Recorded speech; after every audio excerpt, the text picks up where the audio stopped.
بناتے ہیں۔ اس کے برعکس ہماری فوج جو دن رات قوم کی خدمت میں مصروف رہتی ہے، گائے بگائے تنقید کا نشانہ بنتی ہے۔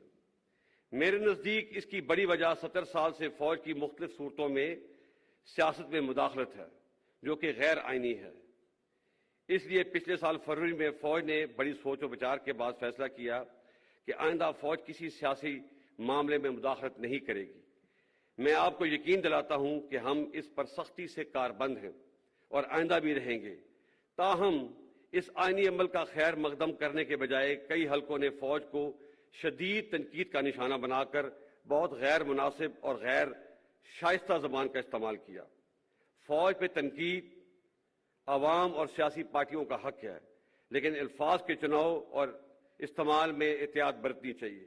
ایک جعلی اور جھوٹا بیانیہ بنا کر ملک میں ہیجان کی کیفیت پیدا کی گئی اور ابھی اسی جھوٹے بیانیے سے راہ فرار اختیار کی جا رہی ہے۔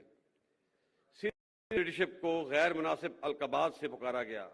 میں آپ کو واضح کر دینا چاہتا ہوں کہ فوج کی قیادت کچھ بھی کر سکتی ہے، لیکن کبھی بھی ملک کے مفاد کے خلاف نہیں جا سکتی۔